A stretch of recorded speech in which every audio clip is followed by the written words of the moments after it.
Perdonar a una persona quiere decir que debemos permitir que nos continúe haciendo daño. En fin, esta y otras preguntas vamos a responder a lo largo de este comentario. Volvamos a pensar en José. José salió de la cárcel porque la gracia de Dios lo acompañó hasta la cárcel. Salió de allá, ahora fue colocado como un hombre de los principales en Egipto, porque en la cárcel él profetizó los años de hambruna que llegarían a la tierra.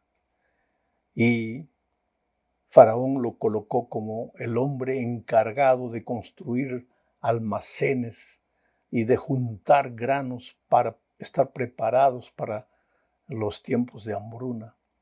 Dios nunca falla, querido. A veces las cosas puede parecer que no te salen bien, que todo está mal, que todo está errado. Dios tiene un plan. Cuando tú confías en el amor de Dios, cuando tú has sido justificado por la fe y tienes paz en tu corazón, aún en medio de la derrota no te vas a sentir mal, acabado. Vas a tener la seguridad de que esa derrota es apenas un peldaño para continuar escalando en el maravilloso plan divino para ti. Si pierdes un empleo, no es porque Dios te abandonó, es porque Dios tiene un empleo mejor para ti. Si las cosas no suceden como tú quieres, es porque Dios tiene un plan mucho más extraordinario para ti. Cuando Jesús no vino a restaurar la salud de Lázaro, es porque él tenía una resurrección preparada para Lázaro. Entonces, no te desesperes. Lo que más necesitas tener en los momentos de dificultad, de accidentes, de muerte, de enfermedad, es paz en tu corazón. De repente estoy predicando en este momento para ti, querido, querida, que estás sufriendo un cáncer, que tienes miedo del futuro. De repente estás pasando un momento bien crítico de la enfermedad. Por favor, ten paz en el corazón. Suceda lo que suceda, Dios nunca se equivoca. Dios tiene un plan mejor para ti que tú en este momento no entiendes. ¿Tú crees que cuando José estaba en la cárcel estaba feliz, agradeciendo y alabando al nombre de Dios porque estaba preso? No. Alababa el nombre de Dios porque sabía que su Dios era su Dios y que su Dios finalmente lo levantaría del polvo. No agradecía porque estaba en la prisión, agradecía porque Dios estaba a su lado y no lo abandonaba. Y finalmente, pues las cosas cambiaron. La noche se fue y el día vino.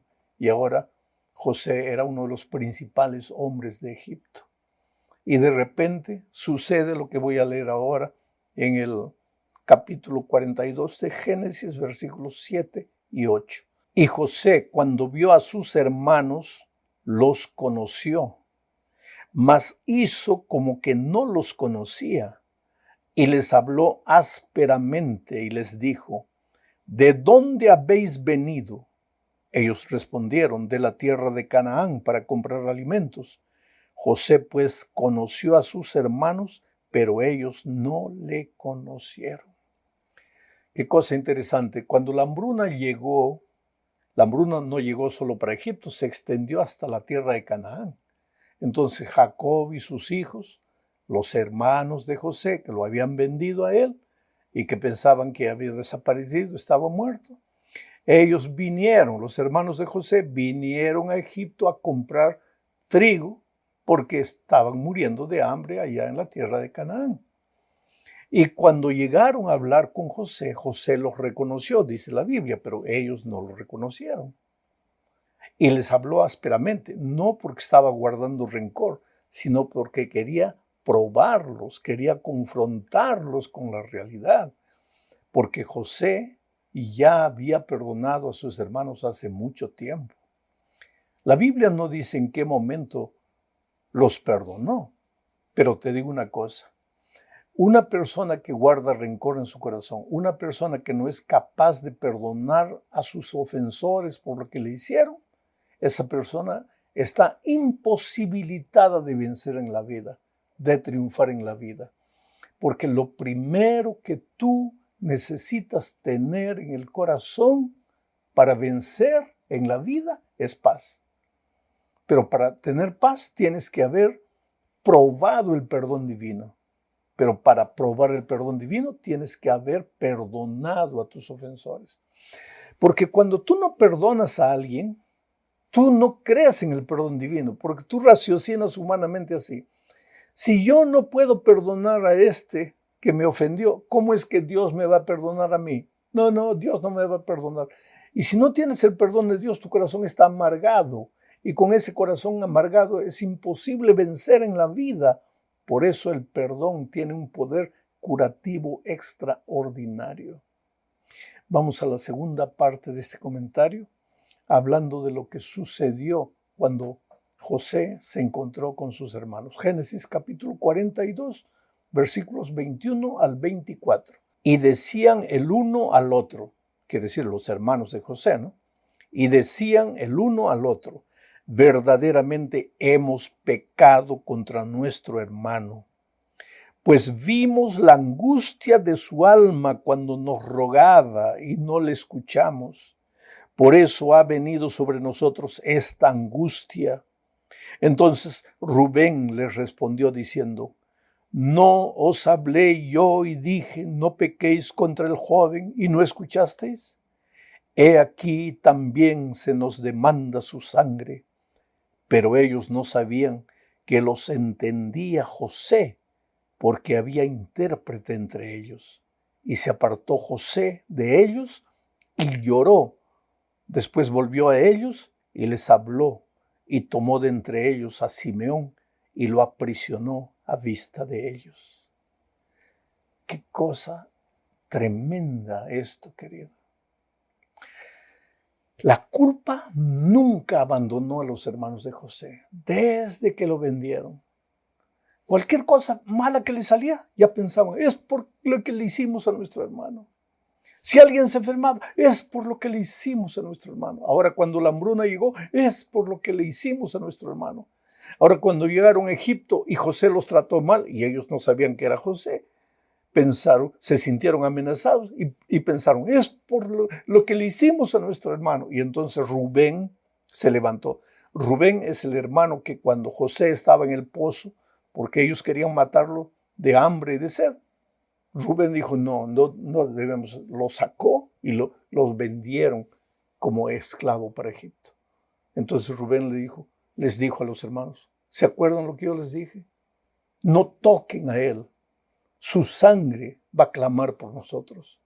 Y hoy día estamos pagando por lo que hicimos. Ahora me impresiona en esta parte que dice así, ellos hablaban en hebreo, pero que hablaba en el idioma egipcio, se comunicaba con ellos a través de un intérprete, pero ellos no sabían que José entendía hebreo, porque pues era hermano de ellos, había crecido con ellos. Y entonces mientras ellos se acusaban, esto nos está sucediendo porque le hemos hecho mal a nuestro hermano, José entendió todo y se retiró y lloró. Aquí José es la figura del Señor Jesucristo. Que cuando a veces nosotros, querido, porque hemos caído, hemos pecado, hemos herido el corazón de Dios, vivimos atormentados en esta vida, todo lo que nos sucede mal, ay, por mi pecado, ay, por mi pasado, ay, porque esto, ay, porque aquello. Jesús, que sabe todo, que entiende todo lo que pensamos, llora, porque Él vino a la cruz del Calvario a morir por ti, para que tú no vivas atormentado. Pero a veces tú no eres capaz de aceptar el perdón divino porque no eres capaz de perdonar a tu hermano. Y porque si tú crees que no puedes perdonar a tu hermano, ¿cómo vas a creer que Cristo te perdona a ti? Pero en este momento yo te digo, no importa lo que hayas hecho en la vida, no importa que tus manos estén manchadas de sangre, no importa que hayas sido un traficante de drogas, no importa cuán malo hayas sido, arrepiéntete. ¿Qué quiere decir arrepentirte? Arrepentirse, dar media vuelta, Reconoce tu pecado, porque mientras no reconozcas tu pecado, no hay solución para tu problema. Arrepiéntete. Arrepentimiento es reconocer el pecado y abandonar el pecado, corregir el rumbo de las cosas. Los hermanos de José reconocían su pecado, pero no podían hacer nada para resolver el problema porque ellos pensaban que José estaba muerto, pero José estaba vivo. Y los trató con rudeza para confrontarlos con su realidad.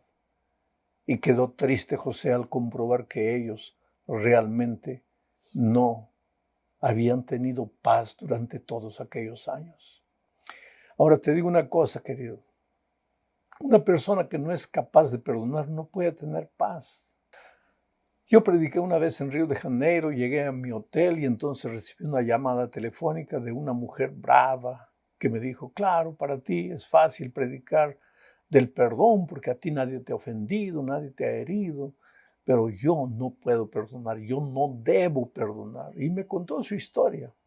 Su mejor amiga, a quien ella había recibido en la casa para hospedarla, huyó con su esposo, con el esposo de ella, su mejor amiga.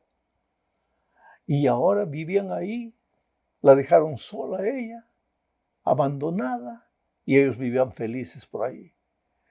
Y ella decía, yo quiero que esos dos se mueran, yo no los voy a perdonar, ni que vengan arrodillados a pedirme perdón, no los voy a perdonar. Y yo le dije, mira, vamos a raciocinar un poco, olvídate de la religión, apliquemos la lógica, vamos a raciocinar un poco. Esas dos personas que te hirieron, te ofendieron, te traicionaron, están allá viviendo felices, ni se acuerdan que tú existes. Pero tú todos los días, de mañana y de noche y a lo largo del día, vives remoliendo, rumiando tu odio, tu rencor, malditos, quiero que mueran, no los voy a perdonar. Ellos ni se acuerdan de ti, pero tú 24 horas por día estás pensando en ellos. Quiere decir, si ellos ya te hicieron mal traicionándote, no permitas que te sigan haciendo mal. Porque cuando tú guardas el rencor en tu corazón, tu rencor no les hace sufrir a ellos ni un poco. Ellos siguen felices. Pero tu rencor es como el veneno que te va envenenando a ti. Tu corazón es como un depósito lleno de veneno y ese veneno va carcomiendo tu vida. Entonces, aunque sea por amor a ti mismo, perdónales. Y ella quedó brava, ¿sabes? Brava. Me colgó el teléfono.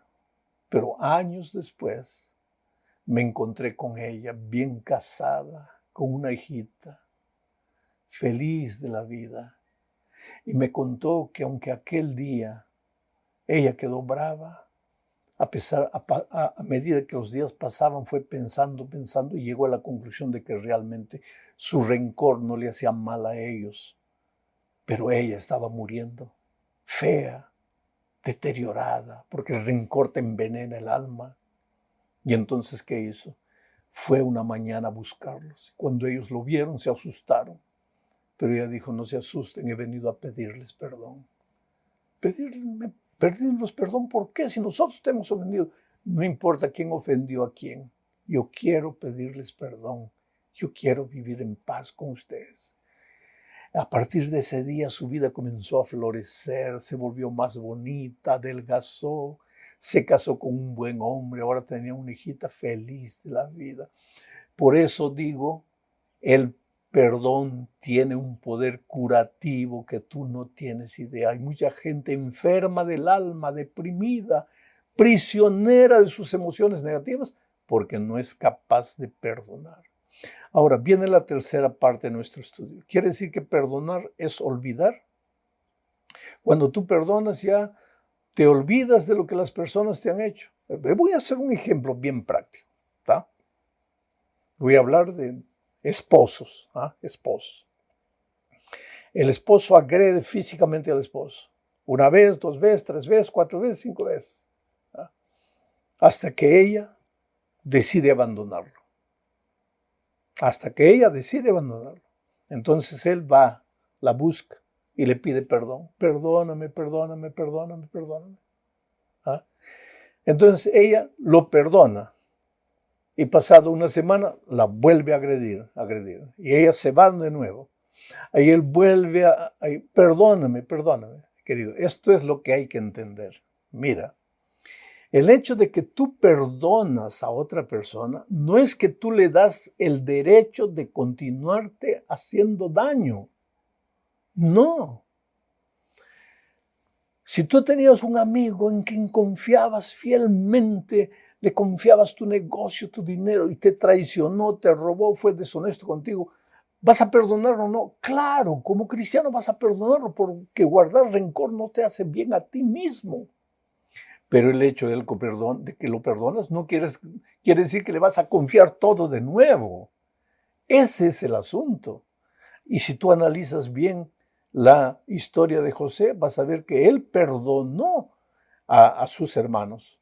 Pero ellos tuvieron que seguir ahora un proceso. Tú conoces toda la historia, yo no la voy a repetir. Tuvieron que seguir un proceso. Fue la prisión de Simeón, después fue, él mandó que trajeran a Benjamín, después que trajeran al padre, en fin. Fue un proceso largo para que ellos restituyesen la confianza que habían perdido. Bueno, vamos ahora a la cuarta parte de este estudio. El perdón debe salir de la teoría y entrar en la práctica, porque perdonar en la teoría es fácil y en la práctica. Querido, no es natural del ser humano egoísta natural perdonar, no. Si vas a perdonar, tiene que comenzar porque tú decides perdonar, no porque tú sientes perdonar, sino porque tú decides perdonar aunque no sientas. Y una vez que decides perdonar, lo que tienes que hacer es arrodillarte y comenzar a orar por esa persona. Tú sabes que cuando tú oras por tu ofensor, el rencor va desapareciendo de tu corazón. El sentimiento, la magua, el resentimiento va desapareciendo. Entonces ora por aquel que te ofendió. Tal vez por eso Jesús dijo que hay que orar por nuestros enemigos, porque cuando oramos por nuestros enemigos comenzamos a perdonarlo. El resentimiento, el rencor empiezan a desaparecer de Jesucristo. Voy a leer lo que dice Lucas 23:34. Y Jesús decía: Padre, perdónalos porque no saben lo que hacen. Y repartieron entre sí sus vestidos echando suertes. ¿Por qué tú crees que Jesucristo en la cruz del Calvario pidió perdón por sus enemigos? Él ya los había perdonado, pero ahora dije: Padre, perdónales, porque ellos no saben lo que hacen.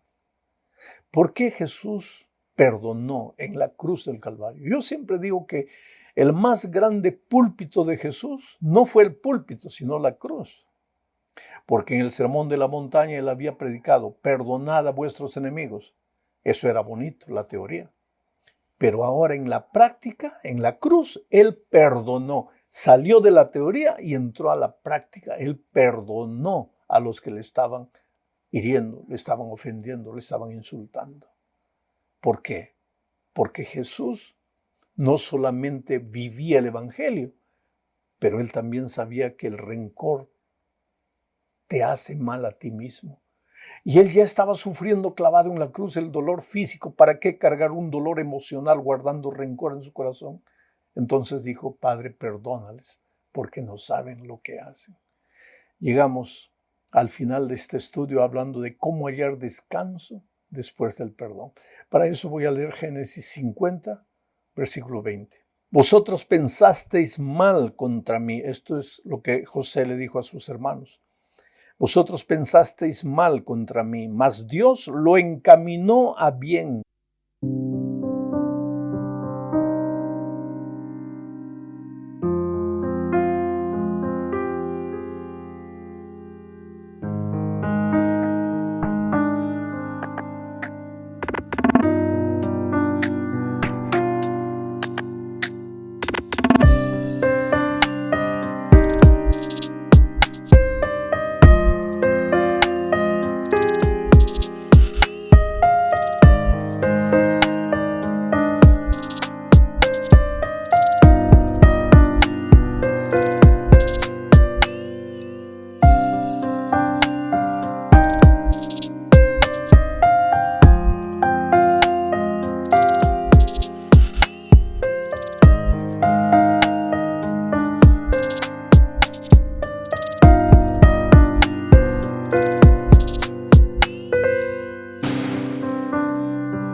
para hacer lo que vemos hoy, para mantener en vida a mucho pueblo.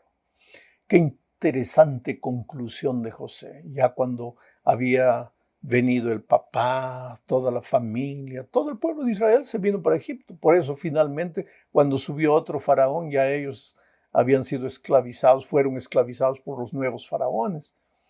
Pero cuando había pasado la hambruna, cuando ellos ya estaban seguros al lado de José, José los reunió y les dijo, mira, no se preocupen por todo lo que pasó. Fue triste, sí.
Pero todo lo que pasó fue para el bien. Porque si no hubiera pasado lo que hubiera pasado, si ustedes no me hubieran vendido como esclavo, yo no hubiera venido a Egipto. Y yo no hubiera sido elegido el hombre de confianza del faraón. Y yo no hubiera sido el administrador de los alimentos de Egipto en tiempo de hambruna. Y ustedes hubieran muerto de hambre. Entonces todo lo que nos pasó, aunque fue feo, triste, fue para el bien. Y finalmente